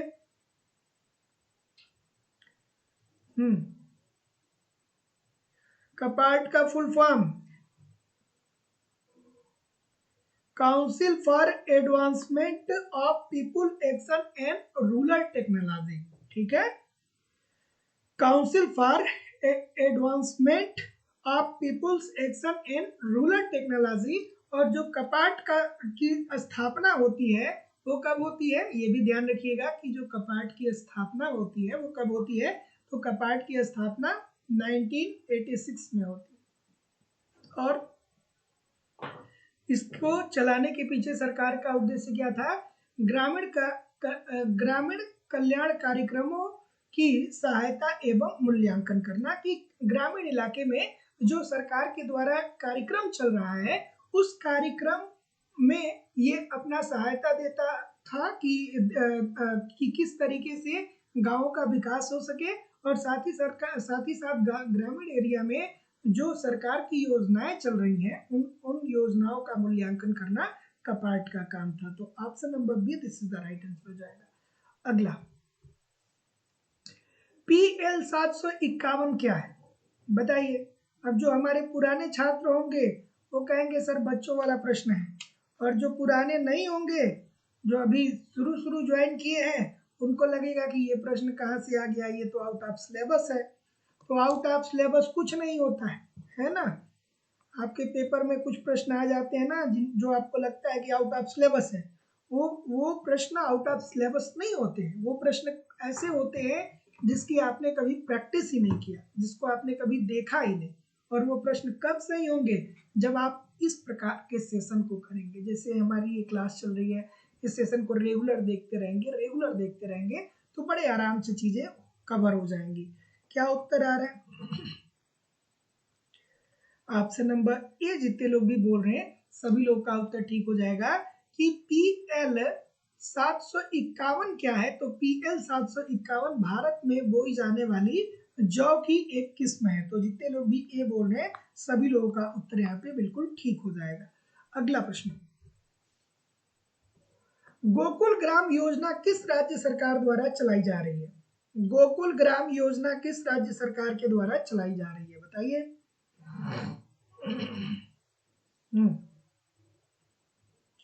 और जब क्लास सेव हो जाए ना तो प्रयास किया करिए कि एक दो बार क्लास को और देखिए। जितना रिवाइज करेंगे उतना बेहतर होंगे, है ना। बहुत सारे बच्चों को लगता है कि हम एक बार पढ़ लिए काम हो गया। एक बार नहीं, बार बार पढ़िए, जितना आपके पास समय मिले उतना पढ़िए। क्या उत्तर आ रहा है। गोकुल ग्राम योजना ये किस सरकार के द्वारा चलाई गई थी। सॉरी। तो गोकुल ग्राम योजना की जो शुरुआत होती है वो कब होती है, कोई बताएगा,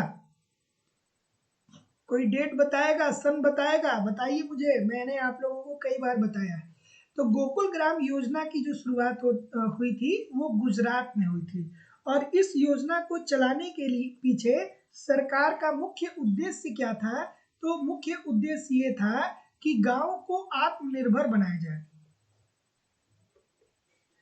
गांव को आत्मनिर्भर बनाया जाए।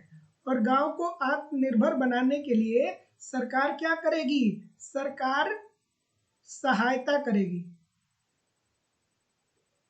सरकार सहायता करेगी कितने की? 15 लाख रुपए की। 15 लाख रुपए की।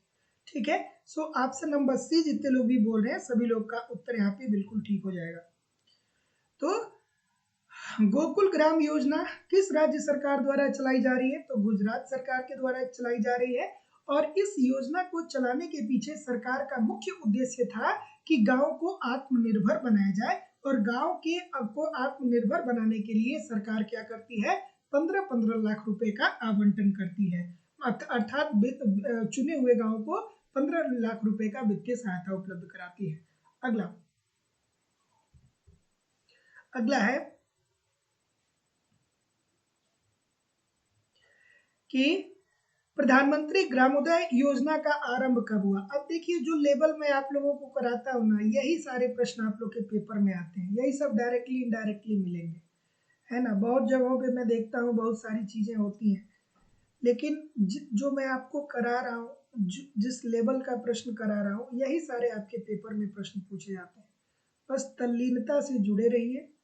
हाँ, एक बात ये जरूर है कि देखिए, फसल तभी उगेगी जब बारिश होगा, लेकिन तब तक फसल को सींचना पड़ेगा, तब तक मेहनत करना पड़ेगा, है ना। लगातार मेहनत करते रहिए, सफलता जरूर मिलेगी। क्योंकि बहुत सारे लोग ऐसे हैं जो कंपटीशन से बाहर हो जाते हैं बिना मेहनत किए हुए, है ना। क्या उत्तर आ रहा है? प्रधानमंत्री ग्रामोदय योजना का प्रारंभ कब हुआ था? प्रधानमंत्री ग्रामोदय योजना का जो आरंभ होता है वो 2001 वित्तीय वर्ष में होता है। 2001 का जो वित्तीय वर्ष था उसमें होता है। और इस योजना को चलाने के पीछे सरकार का उद्देश्य ये है कि प्राथमिक स्वास्थ्य सुविधाओं को बेहतर किया जाए, प्राथमिक स्वास्थ्य को बेहतर किया जाए, ठीक है। प्राथमिक शिक्षा को बेहतर किया जाए, अच्छा पेयजल उपलब्ध कराया जाए, अच्छी सड़कों का निर्माण हो, ठीक है, आवास का निर्माण हो, ठीक है। तो जितने लोग भी डी बोल रहे हैं सभी लोग का उत्तर ठीक है। तो ध्यान रखिएगा कि प्रधानमंत्री ग्रामोदय योजना का प्रारंभ वित्तीय वर्ष 2001 में हुआ था, है ना। 21 नहीं, 2001 वित्तीय वर्ष 2001 में हुआ था।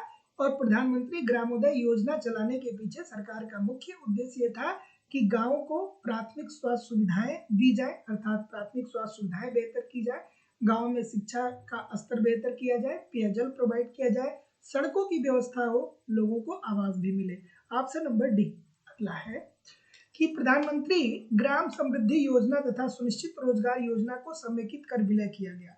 अब देखिए, ये वही प्रश्न है कि यहाँ पे थियरी जरूर पढ़नी पड़ेगी।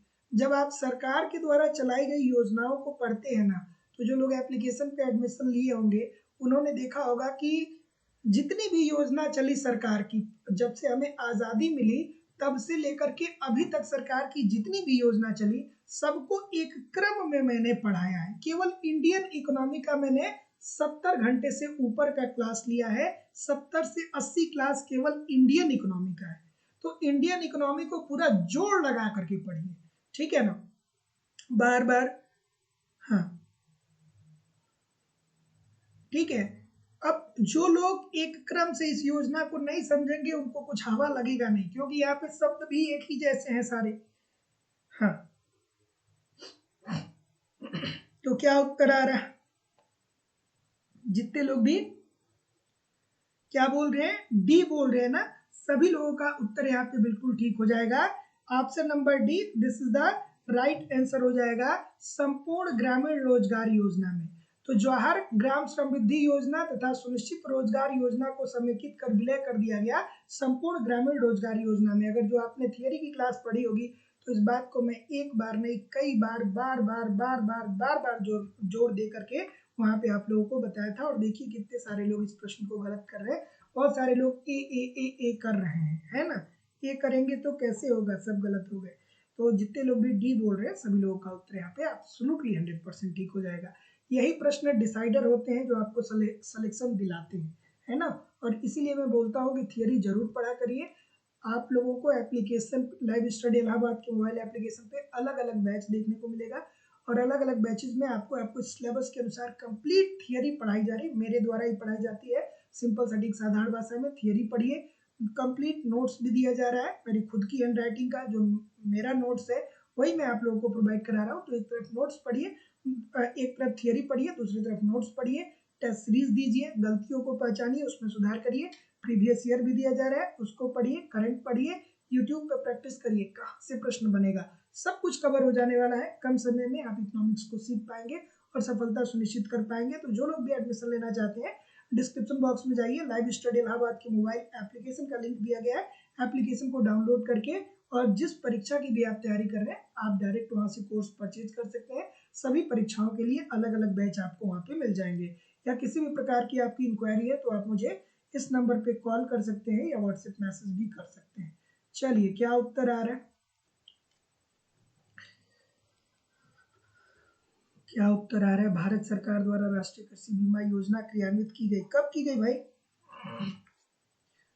ऑप्शन नंबर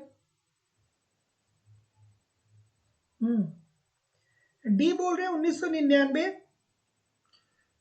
1999 में। तो भारत सरकार द्वारा राष्ट्रीय कृषि बीमा योजना की जो शुरुआत होती है वो 1999 में होती है। लेकिन अब एक बात थोड़ा यहाँ ध्यान रखिएगा, ध्यान रखिएगा, इसका नाम परिवर्तित कर दिया गया। इसका नाम परिवर्तित कर दिया गया, परिवर्तित कर दिया गया। कब परिवर्तित किया गया था, 2010 में। इसका नाम 2010 में परिवर्तित करके अब इसका नाम क्या रख दिया गया है, संशोधित राष्ट्रीय कृषि बीमा योजना। संशोधित राष्ट्रीय कृषि बीमा योजना, कृषि बीमा योजना, ठीक है, कृषि बीमा योजना, ठीक है। और फिर बात आती है कब, अब फिर देख लीजिए, अब ये भी ध्यान रखिएगा कि फिर अब 2016 आ जाता है। 2016 में फिर इसका नाम बदल दिया जाता है। 2016 में अब 2016 में इसका नाम बदल करके प्रधानमंत्री फसल बीमा योजना रख दिया जाता है। प्रधानमंत्री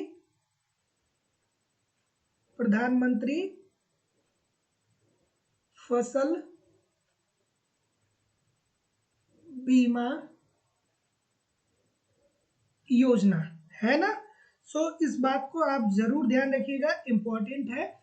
तो भारत सरकार द्वारा राष्ट्रीय कृषि बीमा योजना की शुरुआत 1999 में होती है और राष्ट्रीय कृषि बीमा योजना का नाम 2010 में बदला जाता है और उसे संशोधित राष्ट्रीय कृषि बीमा योजना के नाम से जाना गया। लेकिन फिर से इसे संशोधित राष्ट्रीय कृषि बीमा योजना को 2016 में पुनः बदला जाता है और जिसे प्रधानमंत्री फसल बीमा योजना के नाम से जाना जाने लगा। सो option number D this is the right answer हो जाएगा। अगला कि नाबार्ड की स्थापना के लिए, ये बच्चों वाला प्रश्न आ गया ना। नाबार्ड की स्थापना, पहली बात आप याद आनी चाहिए कि नाबार्ड की स्थापना 12 जुलाई 1982 को हुई थी। किस कमेटी की अनुशंसा के आधार पे हुई थी, शिवरामन कमेटी की अनुशंसा के आधार पे हुई थी। कृषि क्षेत्र में ये कैसा ऋण प्रदान करता है, कृषि में ये अल्पकालीन ऋण प्रोवाइड करता है। कृषि क्षेत्र में ये अल्पकालीन ऋण प्रोवाइड करता है, अल्पकालीन ऋण प्रोवाइड करता है, ठीक है ना। तो बताइए क्या उत्तर आ रहा है। तो कृषि किसानों को ऋण प्रोवाइड कराने के लिए, देयर इज नो डाउट, ठीक तो है कि कृषि साख संस्थाओं को पुनर्वित्त प्रदान करने के लिए, कृषि विकास में सहायता देने के लिए। तो जितने लोग भी डी बोल रहे हैं कि उपरोक्त सभी कार्यों के लिए सभी लोग का उत्तर सही है। अगला कि भारत की काली मिट्टी उत्पादन के लिए बहुत उपयुक्त होती है। काली मिट्टी किसके उत्पादन के लिए उपयुक्त होती है, अब इकोनॉमिक्स का पेपर देखेंगे तो अक्सर ये प्रश्न पूछा जाता है, ठीक है। काली मिट्टी को एक और नाम से जानते हैं, ठीक है। एक असिस्टेंट प्रोफेसर का या उत्तराखंड में लेक्चरर का पेपर था शायद, मुझे जहां तक याद है। इसे रेगुर मिट्टी भी कहा जाता है, वहीं पे पूछा गया था, है ना? बताइए।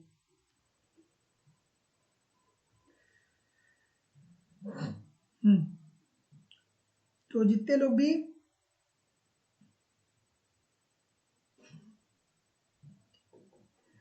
कोई कह रहा है कपास के लिए, तो कपास तो है ही नहीं है फसल, इसमें कपास कहीं है ऑप्शन में? तो काली मिट्टी तो ठीक है कि काली मिट्टी कपास के लिए सुटेबल होती है, लेकिन अब क्या हुआ, यहाँ पे रुई दिया है ना? तो जितने लोग भी सी बोलेंगे सभी लोगों का उत्तर यहाँ पे बिल्कुल ठीक हो जाएगा कि भारत की काली मिट्टी उत्पादन के लिए सबसे उपयुक्त जो होती है वो किसके लिए? रुई की फसल के लिए। और भारत में काली मिट्टी कहाँ पे देखने को मिलती है? गुजरात में देखने को मिलती है, गुजरात में देखने को मिलती है। तो option number see this is the right answer हो जाएगा। ठीक है, अगला प्रश्न। रुई मतलब क्या? कपासी तो, ठीक है ना? So option number C. अगला है कि किसने यह कहा कि श्रम का विशिष्टीकरण बाजार आकार पर निर्भर करेगा? अगर जो आप गहनता पूर्वक आज की क्लास को देख रहे होंगे ना, तो आपको बड़ा मजा आ रहा होगा, बहुत मजा आ रहा होगा आपको। और जब क्लास में मजा आने लगे तो ये समझ लीजिए कि सफलता से एक कदम दूर है ना? क्योंकि कितने लोग आते हैं, थोड़ी देर पढ़ते हैं, चले जाते हैं। क्या उत्तर आ रहा है कि किसने कहा कि श्रम का विशिष्टीकरण बाजार आकार पे निर्भर करता है? तो ये तो हम लोग भैया, ये तो जब हम लोग इकोनॉमिक्स को पढ़ना शुरू करते हैं व्यष्टि अर्थशास्त्र के अंतर्गत, तो वही पढ़ लेते हैं। एडम स्मिथ साहब ने कहा था, क्या कहा था कि जब श्रम में विशिष्टीकरण आता है तो उसके कारण उत्पादकता बढ़ती है, और विशिष्टीकरण किस पे निर्भर करेगा? बाजार पे। जैसे मैं आप लोगों को उदाहरण के तौर पे बताता हूँ कि आज से 30 साल पहले, 40 साल पहले या 50 साल पहले क्या होता था कि अगर जो आप कपड़ा सिलवाने जाते थे तो एक ही दर्जी आपके कपड़े का माप भी लेता था, एक ही दर्जी आपका कपड़ा काटता भी था, एक ही दर्जी आपका कपड़ा सिलता भी था, एक ही दर्जी आपका कपड़ा प्रेस भी करता था, और वो आपको बिल बना करके वापस कर देता था। क्योंकि उस समय लोग इतना ज्यादा कपड़ा नहीं खरीदते थे, हमारी अर्थव्यवस्था में इतना पैसा नहीं हुआ करता था आज से 20 से 50 साल पहले। लेकिन हमारे देश में क्या हुआ, हमारे देश में जनसंख्या बढ़ी। जब जनसंख्या बढ़ी तो ऐसी स्थिति में लोगों की मांग बढ़ी, और जब मांग बढ़ी तो अब आप जाइए कपड़ा सिलवाने, तो जब आप कपड़ा सिलवाने जाएंगे तो अब वहां पे श्रम के विशिष्टीकरण को देखने को मिलता है। जब आप कपड़ा सिलवाने जाएंगे तो एक व्यक्ति आएगा जो आपके शरीर का माप लेगा, दूसरा आएगा जो कपड़ा काटेगा, तीसरा कपड़ा सिलेगा। तो एक ही काम को बार बार करते क्या हो जाता है? विशिष्टीकरण मिल जाता है, और जब विशिष्टीकरण आ जाता है तो उत्पादकता और एक्यूरेसी आपकी बढ़ जाती है। सो ऑप्शन नंबर डी। अगला, आर्थिक जोत का क्या तात्पर्य है? आर्थिक जोत क्या होता है भाई?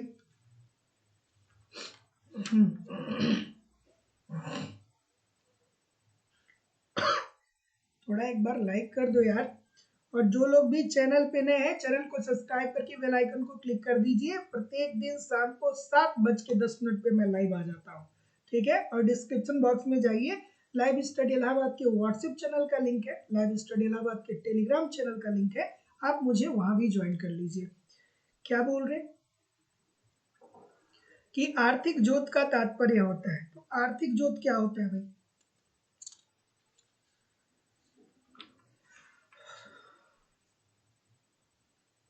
तो आर्थिक जोत का मतलब ये होता है कि ऐसा जोत जो एक परिवार को आय देता है। जैसे मान लीजिए कि आपके पास 10 एकड़ भूमि है, 10 एकड़ भूमि है, और ये 10 एकड़ भूमि पे आप जब उत्पादन कर रहे हैं तो इससे 2 लाख रुपए आप कमा रहे हैं। 10 एकड़ भूमि पे गेहूं चावल का उत्पादन कर रहे हैं तो 2 लाख अगर जो आप कमा रहे हैं, और ये 2 लाख आपकी परिवार के आजीविका का स्रोत है, तो इसे ही हम लोग बोलेंगे आर्थिक जोत। तो आर्थिक जोत वह जोत होता है जो उचित परिवार के लिए उचित आय का स्रोत होता है। Option number A. अगला, उपज का वह भाग जिसे कृषक बाजार में बेचते हैं उसे क्या कहा जाता है? खूबसूरत सा प्रश्न है। बताइए। उपज का वह भाग जिसे कृषक बाजार में बेचते हैं उसे हम क्या बोलेंगे? जैसे मान लीजिए कि आपके आपके घर में आपके पास 10 एकड़ की भूमि है और 10 एकड़ की भूमि पे आप मान लीजिए कि अगर जो 50 क्विंटल गेहूं का उत्पादन करते हैं, 50 क्विंटल गेहूं का उत्पादन करते हैं, तो 50 क्विंटल गेहूं का उत्पादन करेंगे तो ऐसा थोड़ी है कि साल भर में आप पूरा 50 क्विंटल गेहूं का उपभोग ही कर पाएंगे। बहुत करेंगे तो आप क्या करेंगे कि 5 क्विंटल गेहूं रखेंगे और बाकी के जो 45 क्विंटल गेहूं होगा उसे आप क्या कर देंगे, बेच देंगे। उसे आप क्या कर देंगे, बेच देंगे। तो जब आप इसे बेचेंगे तो ये क्या कहलाएगा, विक्रय योग्य आधिक्य कहलाएगा। ठीक है, ये क्या कहलाएगा, विक्रय योग्य आधिक्य कहलाएगा। तो जितने लोग भी बोल रहे हैं सभी लोग का उत्तर यहाँ पे बिल्कुल ठीक हो जाएगा। तो ध्यान रखिएगा कि उपज का वह भाग जिसे कृषक बाजार में बेचते हैं उसे हम लोग क्या बोलते हैं, विक्रय योग्य आधिक्य बोलते हैं। जैसे कि अगर जो आपके पास 10 एकड़ की भूमि है, 10 एकड़ पे 50 कुंटल गेहूं का उत्पादन करते हैं, तो 50 का 50 कुंटल तो गेहूं उपभोग कर नहीं पाएंगे।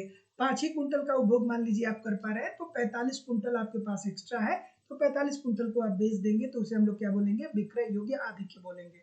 अगला अगला हम्म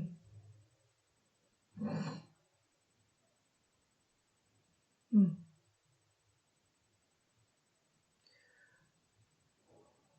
क्या उत्तर आ रहा है? सॉरी। देखिए, महामैराथन की क्लास के लिए आप लोग की पीपीटी बन गई है। थोड़ी सी कुछ समस्याओं से मैं भी घिरा हुआ हूँ, समय मिल नहीं पा रहा है, लेकिन मैं कराऊंगा महामैराथन जल्दी, क्योंकि महामैराथन कई दिनों से नहीं सालों से पेंडिंग में है। और हमारी क्लास तो रोज महामैराथन होती है, 2 घंटे की क्लास तो रोज महामैराथन ही है ना। इसी थंबनेल पे लोग लगा देते हैं महामैराथन, 1 घंटे की क्लास पे भी लोग महामैराथन लगा देते हैं। हम तो 2 घंटे की रोज लगभग लगभग क्लास लेते हैं, तो ये भी एक महामैराथन ही है। लेकिन मैं समझ सकता हूँ आप लोगों के महामैराथन कहने का मतलब कि कम से कम नॉन स्टॉप 6 घंटा चला जाए, नॉन स्टॉप 6 घंटे चला जाए, तब मजा आएगा। ठीक है, कराऊंगा जल्दी। क्या उत्तर आ रहा है?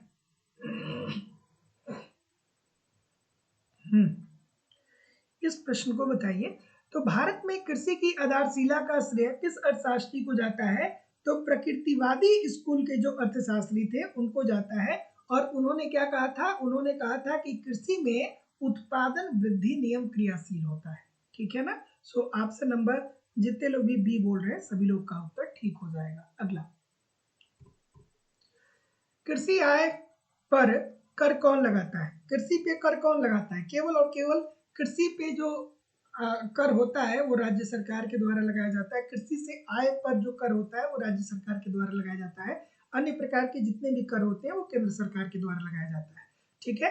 और राज्य सरकार की आय का सबसे बड़ा स्रोत कौन सा होता है? बिक्री कर होता है, बिक्री कर। प्रश्न पूछा जाता है कि राज्य सरकार की आय का सबसे बड़ा स्रोत कौन है? तो बिक्री कर है। उसके बाद राज्य सरकार का दूसरा सबसे बड़ा कर कौन है? तो मनोरंजन कर। मनोरंजन कर जैसे आप सिनेमा देखने जाते होंगे, पिक्चर देखने जाते होंगे, सर्कस देखने जाते होंगे, तो जो टिकट खरीदते हैं उस पर टैक्स लगता है और वो जो टैक्स जाता है वो राज्य सरकार के पास चली जाती है। Option number B. अगला है कि सघन कृषि क्षेत्र कार्यक्रम का प्रारंभ कब हुआ? सघन कृषि क्षेत्र कार्यक्रम का प्रारंभ कब हुआ था, बताइए। सघन कृषि क्षेत्र कार्यक्रम का प्रारंभ कब हुआ था?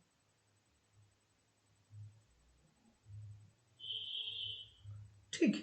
तो सघन कृषि का मतलब क्या होता है कि सीमित भूमि पे ज्यादा श्रम और ज्यादा पूंजी लगा करके उत्पादन किया जाए। ठीक है।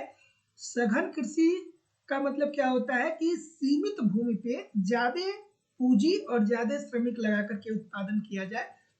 तो जितने लोग भी ऑप्शन नंबर सी बोल रहे हैं कि सघन कृषि क्षेत्र कार्यक्रम की शुरुआत वर्ष 1964 में हुआ था और इसका मुख्य उद्देश्य ये था कि कृषि में उत्पादकता को बढ़ाया जाए। अगला, कि राष्ट्रीय ग्रामीण विकास संस्थान स्थित है। राष्ट्रीय ग्रामीण विकास संस्थान कहाँ पे स्थित है?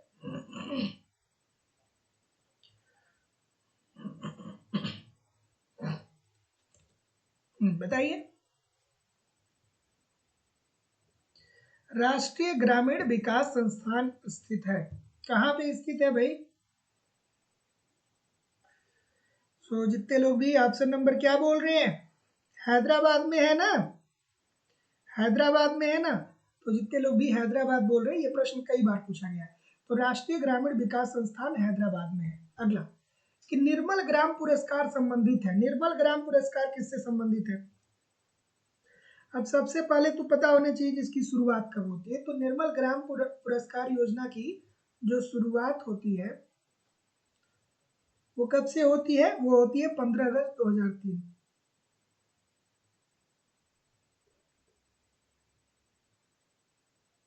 ठीक है, ठीक है। तो निर्मल ग्राम पुरस्कार योजना की शुरुआत 15 अगस्त 2003 को होती है और इसके तहत उन ग्रामीण पंचायतों को पुरस्कृत किया जाता है जो ग्रामीण पंचायत स्वच्छ है। ठीक है, तो निर्मल ग्राम पुरस्कार का योजना है संपूर्ण स्वच्छता अभियान से।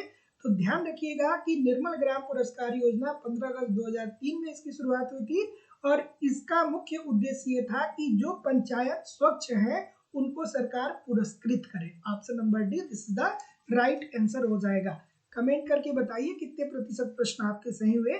और आप लोगों की इकोनॉमिक्स की जो दूसरी क्लास है वो लाइव स्टडी इलाहाबाद के मोबाइल एप्लीकेशन पे होती है, जहाँ पे हम लोग कंप्लीट थियरी पढ़ते हैं, मतलब कंप्लीट इकोनॉमिक्स के सारे कंटेंट को देखते हैं।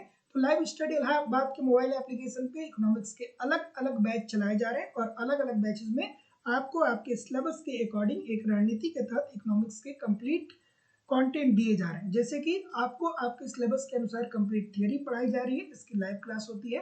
अगर आप लाइव क्लास में नहीं जुड़ते हैं तो बाद में आपको रिकॉर्डेड क्लास मिल जाता है, तो आप अपने समय के अनुसार कभी भी क्लास को देख सकते हैं। इसके अतिरिक्त कंप्लीट आपको इकोनॉमिक्स के नोट्स भी दिए जा रहे हैं ताकि आप एक तरफ थियरी पढ़ते रहिए, दूसरी तरफ नोट्स के माध्यम से रिविजन करते रहिए। आपको यहाँ पे टेस्ट सीरीज भी दिया जा रहा है, टेस्ट दीजिए, देखिए गलती कहाँ पे हो रही है, गलती क्यों हो रही है, उसमें सुधार करिए, फिर अगला टेस्ट दीजिए जिससे आपकी एक्यूरेसी बेहतर हो पाए। आपको प्रीवियस ईयर के क्वेश्चन पेपर भी दिए जा रहे हैं, डायरेक्टली इनडायरेक्टली बहुत सारे प्रश्न प्रीवियस ईयर से पूछे जाते हैं और करंट की भी क्लासेस आपको यहाँ पे देखने को मिलती है। मतलब सब कुछ प्रोवाइड कराना हमारी जिम्मेदारी है, बस आप ईमानदारी से इन सभी कंटेंट को एप्लीकेशन पे ठीक तरीके से फॉलो करते रहिए, यूट्यूब पे प्रैक्टिस करते रहिए। मैं निश्चित तौर पे कह सकता हूँ कि बहुत ही कम समय में बेहतर ढंग से आप इकोनॉमिक्स को सीख पाएंगे, समझ पाएंगे और सफलता को सुनिश्चित कर पाएंगे। तो जो लोग भी एडमिशन लेना चाहते हैं डिस्क्रिप्शन बॉक्स में जाइए, लाइव स्टडी इलाहाबाद के मोबाइल एप्लीकेशन का लिंक मिल जाएगा, एप्लीकेशन को डाउनलोड कर लीजिएगा और वहां से जिस परीक्षा की भी आप तैयारी करते हैं डायरेक्ट आप कोर्स को परचेज कर सकते हैं। अगर जो आपके पास किसी भी प्रकार की इंक्वायरी है तो आप मुझे इस नंबर पे कॉल कर सकते हैं या व्हाट्सएप मैसेज भी कर सकते हैं। आपको इकोनॉमिक्स के सभी बैच मिल जाएंगे लाइफ टाइम की वैलिडिटी के साथ। एडमिशन फीस केवल और केवल 2000 रुपये है। तो जो लोग भी एडमिशन लेना चाहते हैं, आप अगर जो चाहें तो डायरेक्ट कोर्स एप्लीकेशन से परचेज कर सकते हैं, लेकिन आप जब कोर्स परचेज करिएगा तो उसका स्क्रीनशॉट आप मुझे इस व्हाट्सएप नंबर पे जरूर सेंड कर दीजिएगा। इकोनॉमिक्स के सभी बैच आपको मिल जाएंगे, जैसे उत्तर प्रदेश में टीजीटी, उत्तर प्रदेश में PGT, GIC lecturer, LT grade. Bihar में आपको टीआरई 4.0 5.0 का बैच मिल जाएगा। बिहार में सेट का बैच मिल जाएगा। मध्य प्रदेश में वर्ग 1, मध्य प्रदेश में वर्ग 2, मध्य प्रदेश में वर्ग 3, मध्य प्रदेश में सेट के लिए अलग अलग बैच मिल जाएंगे। उत्तराखंड में लेक्चरर के लिए, उत्तराखंड में एलटी ग्रेड के लिए, यूजीसी नेट के लिए, छत्तीसगढ़ में सेट, झारखंड में टीजीटी, झारखंड में पीजीटी, डी अलग अलग राज्यों में असिस्टेंट प्रोफेसर, एनबीएस, केबीएस और अन्य परीक्षाओं के भी बैच आपको मिल जाएंगे। So thank you very much everybody. मिलते हैं हम लोग नेक्स्ट क्लास में, तब तक के लिए आप पढ़िए, आगे बढ़िए। नमस्कार, धन्यवाद।